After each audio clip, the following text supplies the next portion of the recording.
I feel like I can't get anything right today? Everything feels weird.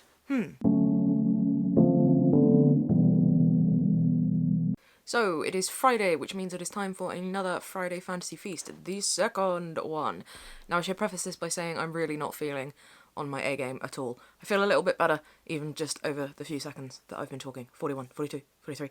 Anyway, just for doing something, which means I'm glad that I'm doing this because part of me thought, you know what, Liv, if your head's not in it, don't do it. It's not, you're not beholden, you're only beholden to yourself. But no, I thought this is a thing that I want to do regularly. Let's get on and do it. And because I'm a bit off my A game, I'm not even filming this until late Friday afternoon, which kind of defeats the point of it being Friday Fantasy Feast. But then I figure probably the vast majority of people won't even watch it on my Friday, different time zones and things, and also time is immaterial now. So even though this is only the second of the Friday Fantasy Feast series of videos, I am already deviating slightly from my own format, and that is because of the books that I am currently reading and thought I would talk about in this video. So as you know, the idea for the Friday Fantasy Feast is one past book, one recent past book, one currently reading book, and one future book. Hello! The cat has just woken up, and obviously it's dinner time, so, you know, what? I'm deviating slightly, but only slightly. I'm just stretching the definition of past and recent past. And that is because at the moment, it is all about Earthsea for me. So for years, I have been meaning to read the Ursula K. Le Guin Earthsea series. Now, it was never a book that was really on my radar as a child, which I do find surprising. I do. I find it surprising. I do. Because my dad was big into fantasy, and so was my brother, and so I just find it a bit weird that it was never really on my radar. It was one that I only, if I'm honest, only really heard about being a thing when I was working in the bookshop. I was never exposed to Ursula K. Le Guin as a writer. Maybe that speaks to my own ignorance, maybe that speaks to a wider kind of female sci-fi and fantasy writer, I don't know, whole other thing. But yeah, for a little while now, Earthsea's been one that I've been meaning to get around to. I think this was probably one that I put on my doomed to fail year of big books a couple of years ago. So the stars seemed to be aligning for me to read Earthsea because A, I'm on a bit more of a fantasy kick at the moment, B, I've obviously got more time on my hands to read bigger books, longer series, whatever.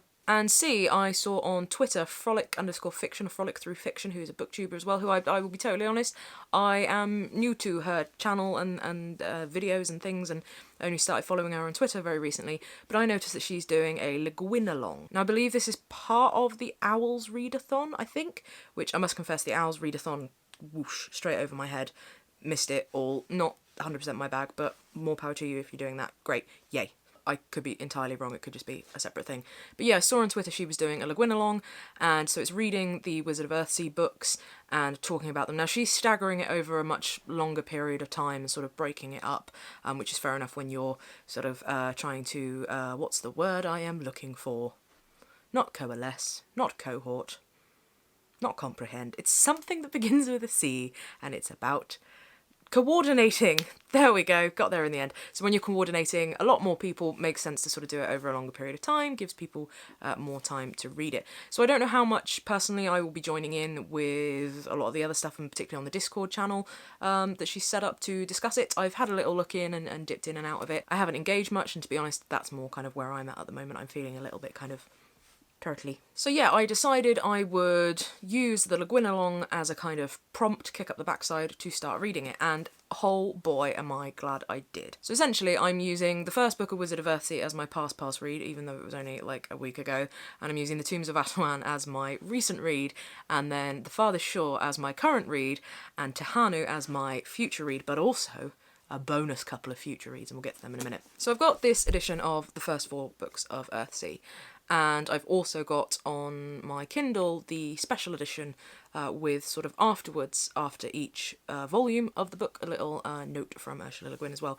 which I've found really interesting for the first 2. So the first book, The Wizard of Earthsea, is the story of Ged, who, when we meet him, is a goat herd on the island of Gaunt, and basically it tells the story of how he becomes a mage. And I bloody loved it. It's got great world building, and what I found interesting is the few little bits where I've dipped into the Discord of the Le Guin along and I've looked at the hashtag. The few things I've seen are people sort of saying that it's quite detailed to the point of almost being overly detailed. And it's weird for me because the things that I've mentioned, the kind of problems that I had a little bit with Andrei Sapkowski's, I tried. I really went for it, and I tried, and it didn't come off. Anyway, the Witcher series of books. With the sort of overdone world building, the too much detail, I found The Wizard of Earthsea and the other Earthsea books so far to be the total opposite from that. So it's really interesting to me. I don't know whether the people I've seen saying that have come from a background of not reading much fantasy, or perhaps reading more YA orientated fantasy that kind of sticks more within its bounds and doesn't branch out. But for me, The Wizard of Earthsea, and as I say, the others so far, they have struck the perfect balance. They've given you enough information to know where you are in the world, again, know that the author knows their universe, but not overdoing it. And when I was reading the first one, there's a quote on the back of the edition that I've got from Village Voice, which I'm assuming is an American thing, I don't know. And it says, "Composed sparely, shaped by narrative so basic they must be inscribed upon our cells. They read as if they were not written but found, dug out like jewels from rock." And a couple of times when I was reading I was thinking, yeah, they're really crystalline. For me, Ursula Le Guin doesn't kind of beat around the bush. She says how things are. Did I even say the word bush, or did I leave off the H and just say bus? But yes, for me, there was something so crystalline about it, so sharp, so kind of well honed and just incisive. I loved it. The way the magic works in Earthsea, I'm mostly on top of. I do think that's perhaps one bit that's slightly lacking, that it's sort of there and the explanation is a little bit kind of, you know how this works, right? And I'm sort of like, yeah, but only slightly. If I had to push for a kind of, is there a bit I'm not sure on, I'd maybe give that. I am in love with Roke, the island of the mages that Ged travels to, and it's sort of the hub of magic in Earthsea, and where sorcerers go to train and become sorcerers from mage to sorcerer. And I just, yeah. And then when I was reading the afterword, is that right? I never really, it's really weird, for afterword, the bit in the special edition, which is Ursula Le Guin writing about writing Earthsea. And she was saying how when she wrote The Wizard of Earthsea, she didn't have this whole world plotted out so much. She didn't have sequels planned, she didn't have other stories of Ged in her head. And in the first sort of page, I think it is, it talks of Ged and some of his other stories, you know, the Sparrowhawk Archmage and these other things he's done. It talks about the tombs of Atuan, the Ring of Erithak Bay, and some of these other things that have come up in the other stories and will come up in future ones.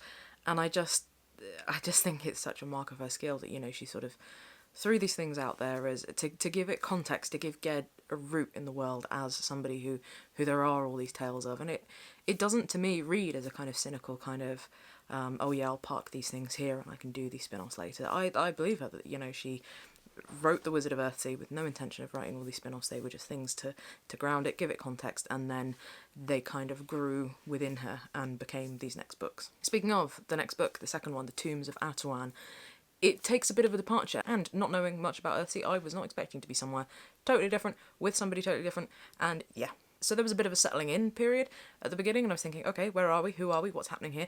But, and I don't want to be spoilery, maybe that is a bit spoilery to say that it doesn't start with, hey, I'm Ged, remember me? But also, I think you can kind of get away with being spoilery about a book that's many, many years old. And The Tombs of Atuan is the story of Tena, or Aha, and her story as she is the priestess of the unnamed... I forget the names, even though the book's right here, and I don't want to constantly be checking and seeming like I remember all these things when I don't, because that's not real. It's a story of her being a young girl and how she is told she is the reborn priestess of the Nameless One, and the story of her life as this priestess and all the kind of the weight of history that sort of presses on her, and duty and on obligation and tradition and the way things were, and then how she meets Ged in the labyrinthine tunnels. And it's just it's a bit slower to start with than the first one, but no less enjoyable. And this Aha character, I was a little unsure on her to start with, and I was a little unsure how I felt about her. And it's interesting because, again, I think now a lot of my context of how I feel about her is informed by the afterword on The Tombs of Atuan that I read, which is interesting, and maybe a whole other topic talking about how, you know, reading the author's writing on their writing then informs that writing. But I do think there are so many layers to this character, and on the one hand she's a bit annoying and you kind of think, you know, why are you buying into all of this willful kind of believing, what's the word I'm looking for, gullibility, kind of brainwashing kind of thing, but at the same time you totally get it. And what I think is really beautifully done as well by Ursula Le Guin is the fact that this is a story that is one of Ged's spin-offs kind of thing. This is one of the things that he does with his life is to do with the tombs of Atuan and the ring of Erithak Bay. And because she seeded it at the beginning of The Wizard of Earthsea, again, sort of unintentionally, as this is one of Ged's great quests. It's fascinating to see how, obviously, we know that, this one person's story, one person's, main plotline in their life or story can be someone else's just sidebar. I think that balance of how people inform other people's stories and where we fit into other people's lives, and are you a footnote or a chapter or just a passing comment, or are you central to it? And this difference between, what happens in this story being central to Aha or Tanal's life, whereas it's just one aspect of Ged's life. I don't know. I don't really know where I'm going with that, but I just think it's a really interesting thing that... And again, Ursula Le Guin could have quite easily written that whole story from Ged's perspective, and it could have just been very Ged-centric, and this is again one of his quests, and it's all about him. But it's not, and you needed that context of Aha and how this is her life, and Ged's come into it. So, yeah. So that's the recent past one. Not that The Wizard of Earthsea is very far past, but we're stretching it, remember. And currently I am reading The Farthest Shore, which is the third of the Earthsea quartet.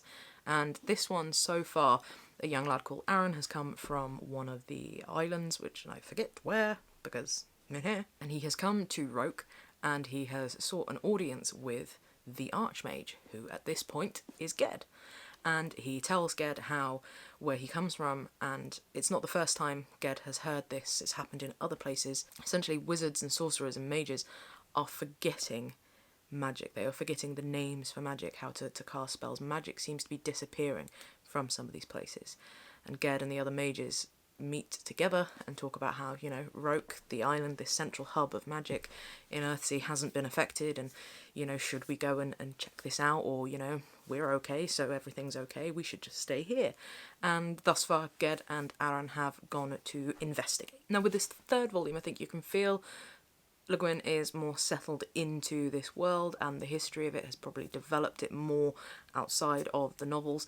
And there are some bits where the slices of history that we're missing, you kind of feel a little bit, but again, not to a particularly detrimental degree for me. And again, so far, this story is centred on Aaron and his life, and how his life intersects with Ged's, not how Ged's life intersects with his.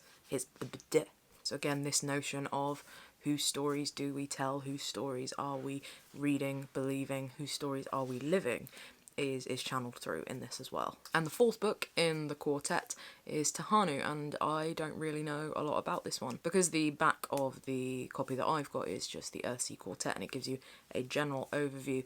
It does mean you don't kind of have a blurb for the individual stories, which I think does inform the reading experience slightly differently, and I suspect that's the same if you were going into reading something like The Lord of the Rings as one big, huge trilogy, rather than split into the books. But having just looked it up, I am quite excited, because it is, I don't know why the cast came out so weird for me there, never mind. It picks up the characters from the Tombs of Atuan and in later life, and so I'm really excited to see Tanala in her later life and Ged as an older mage. And yeah, I'm really, really excited for that one. Now, the bonus kind of future book that I mentioned, and I won't go too much into those, otherwise this video is going to be like half an hour long, and who wants that? Bonus 2 books are following on furthermore. Now, I'd always just heard of the Earthsea Quartet, as I say, when I started hearing about it, and just assumed 4 books. Just 4? Just 4. But there's not. There are 2 more. Hurrah! So the first one is Tales from Earthsea, and that is a collection of short stories all based in Earthsea. I believe there's a few from before Ged is even alive, sort of exploring more the history of Earthsea, and a few that are Ged-centric as well. So I'm really, really excited, and the idea that this one can be sort of dip in and dip out is yay. Then The Other Wind is a novel which kind of concludes the saga of Earthsea, so it's sort of the 5th book in it, and it happens sort of afterwards, and from what I can see from the back, again, draws in a lot of these characters from the other novels, so I'll be excited to see what that holds. So I hope you don't mind that it's become an Ursula K. Le Guin Friday Fantasy Feast. I think that's alright. And yeah, I am really, really enjoying Earthsea, and part of me kind of wishes that I had read it when I was younger, because I can feel that it is a book and a series and characters that I would have attached to hard and really over the years loved. But we are where we are. I'm reading it now, I'm loving it now, and that's all good. It's definitely making me want to read more Ursula K. Le Guin, and it's making me really intrigued because, again, so far the only other writing of hers I have read are these afterwards about each of the novels. So I'm reading writing from a writer about her writing. So that has led to a bit of a hankering for some of her non-fiction, and I know she's written lots of essays, and just her style of writing, non-fiction-wise, even in these short snippets, is just really kind of magnetic. So I'm definitely going to be digging out some of her non-fiction. I think I've got a collection of non-fiction. I know I've got 2 other Le Guin books on my shelf. One is The Left Hand of Darkness, which I, again, didn't know, expanding my knowledge, is part of another series, or sort of slots into another series, or a loose kind of linked worldy thing. Hainish? Something like that? I should remember. I think I've got that right. If I haven't, I'll cut it out so you'll never know I said this. So yeah, please do talk to me about Ursula K. Le Guin. I'm late to this particular party, as ever, and I'm really, really enjoying it now I'm here. It's a great party, guys. Are you going to be joining in with the Le Guin along? Are you more enmeshed in that world than me and can shed some more light on how that all works? That'd be great. If not, I can do my own research. I'm an adult. But yeah, talk Le Guin to me, baby, in the comments down below, in a slightly less scary way. Sorry. Talk to me about Ursula, that'd be nice. Thanks to all those who've watched my DIY diaries on the Olivetti Lettera 22. Had fun doing that, very new experience. I will be posting some more DIY diaries, but they're going to be DIY dice diaries, or DIY diceries. I don't know. There'll be some kind of name, because why not? So I will see you back here 2 Fridays away for Friday Fantasy Feast 3. What I'm thinking I'm probably going to do, because I have another idea for an author-centric Friday Fantasy Feast coming up, I think I will probably do sort of one that's more general, 4 books not particularly linked, and then one that's a bit more author-centric, and alternate like that. Sorry for the flapping fingers and arms. How does that sound? Good, very good, lovely, thank you very much. Sorry for the length of this video. I rambled on more about Ursula Le Guin than I realised I was going to. I hope those of you watching this are keeping well. I also hope those who aren't watching this are keeping well, you know, because nice. I hope you're looking after yourselves and doing what you need to do to keep your mental health solid and grounded as well. Like I say, I've had a bit of a wobble the last couple of days, but I'm hoping I'm going to be on a bit more of an upward trajectory, but we'll see. So yeah, look after yourselves, stay safe, stay at home, keep doing these things. Had a very stressful experience in Aldi the other day because people seem to be thinking everything's going back to normal already. Anyway, so yeah, keep doing good and keep doing good, and I'll see you soon. Bye bye.